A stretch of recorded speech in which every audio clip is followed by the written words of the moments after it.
Have you ever been so in love and trusting someone that you had no idea, like 0% that they will be the source of your pain?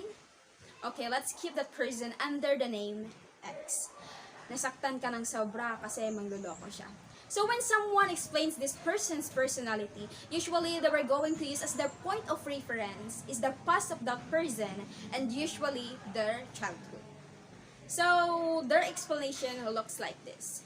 Maybe that person was like that because he was constantly hurt, deceived, and surrounded by traumatic events when he or she was younger. Well, actually, that kind of perspective explaining the personality of a person is basically coming from the psychoanalysis by Sigmund Freud. Because according to psychoanalysis, our past experiences influence our present behavior. But that's just the basic. So now, what exactly is psychoanalysis? And who was that Sigmund Freud?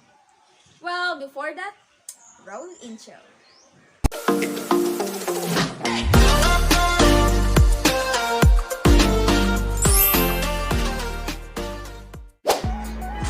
Okay, blessed day, ladies and gentlemen. Well, Sigmund Freud was an Austrian neurologist who created his own clinical method, and that is what we so called psychoanalysis to treat psychopathology. So when we say psychopathology, it is the symptoms that are psychological in nature. So with the help of Joseph Brewer, they developed psychoanalysis when they were treating Bertha Pfaffenheim, and actually known as Anna O sa kanyang hysteria. So they use talk therapy or the talking cure to talk about Anna O's past or past trauma to find out the cause of her disorder. So as a result, Sigmund Freud was able to analyze what was going on in Anna O's psyche, and that is where the word psychoanalysis came from. So before we analyze what is really in our mind, well, it's a must for us to know first the structure of a personality.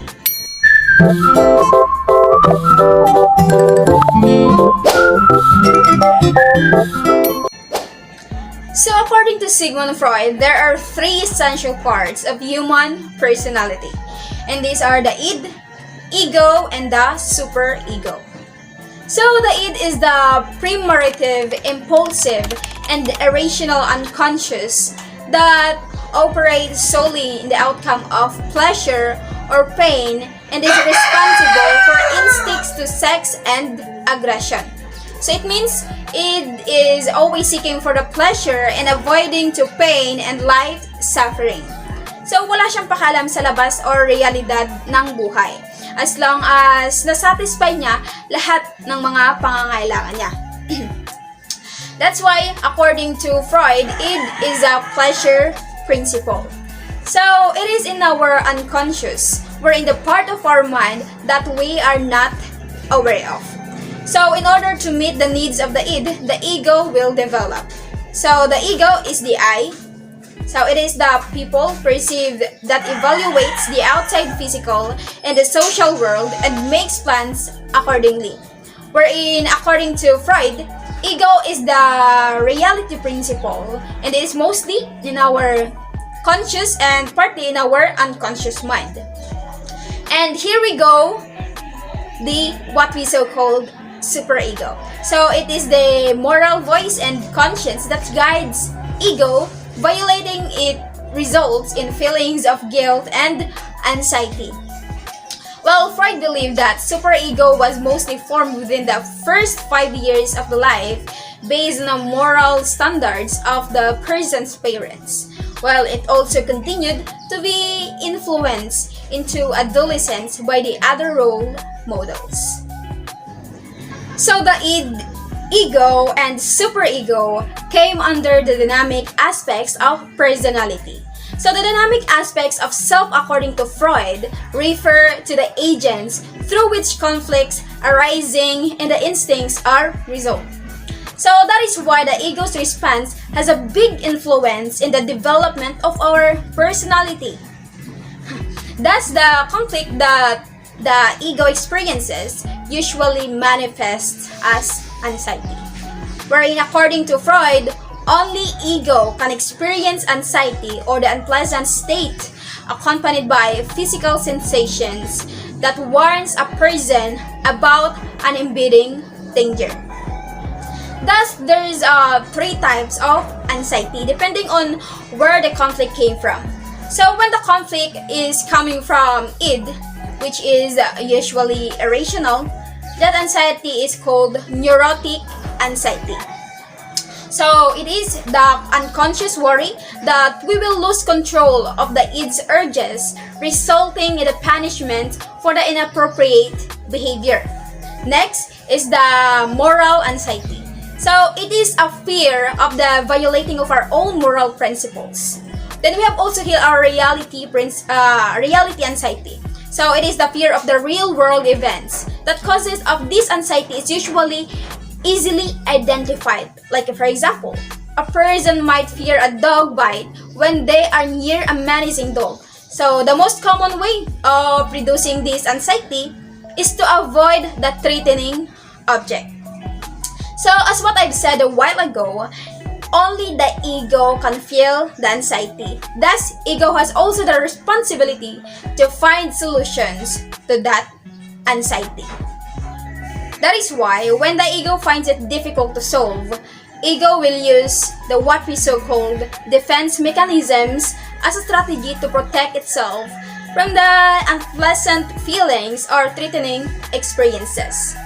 So, number one, we have here the what we so-called repression.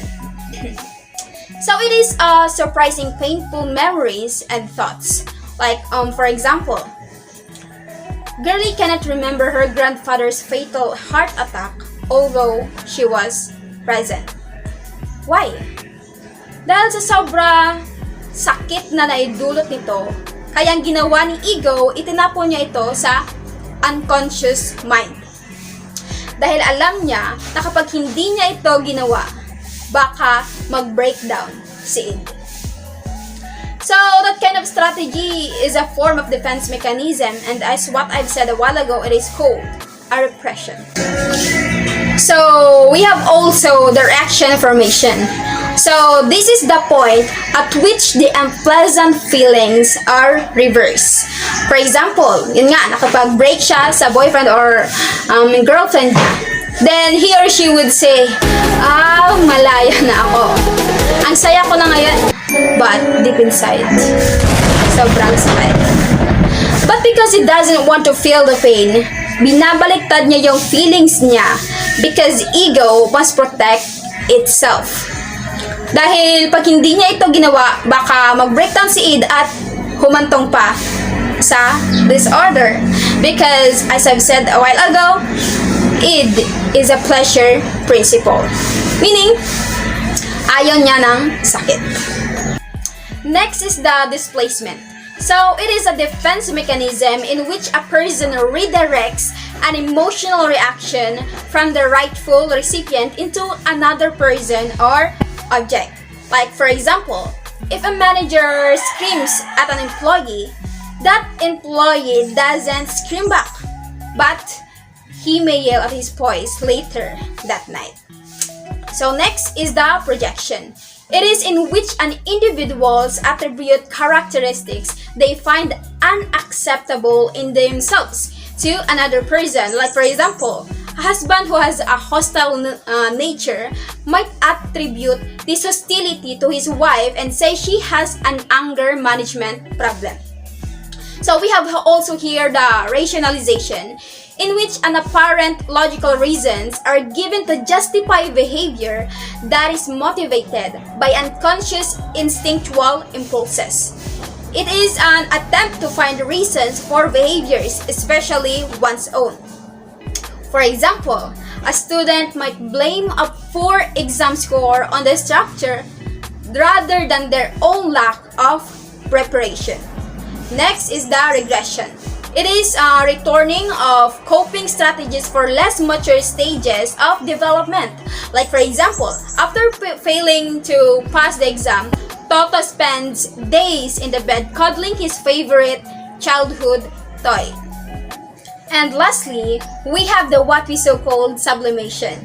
So, it is the helping defense mechanism wherein it works by channeling negative and unacceptable impulses into behaviors that are positive and socially acceptable.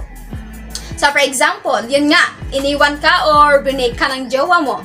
Instead na itago o i-deny mo ang nararamdaman mo, gagawin mo na lang siyang kanta. And I'll write your name. Or tula, painting, or art. So the defense mechanisms can be conscious or unconscious. But according to Freud, they are usually unconscious. So, according to him, when we overuse defense mechanisms or we only use one form of defense mechanism, here the problems start. Why? Because here the conflict intensifies between the id, ego, and the superego. That may affect the personality of a person. Kasi nga, nawawala yung balanse. So, according to Freud, for us to solve the conflict between the id, ego, and the superego, it's a must for us to know the repressed memories or the emotions ng isang tao. And that is the heart of psychoanalysis. Making the unconscious conscious. Okay, that's the end of our topic for today about the part 1 of the psychoanalysis by Sigmund Freud. Thank you everyone for listening. Hopefully that you have learned something from this discussion. God bless us all.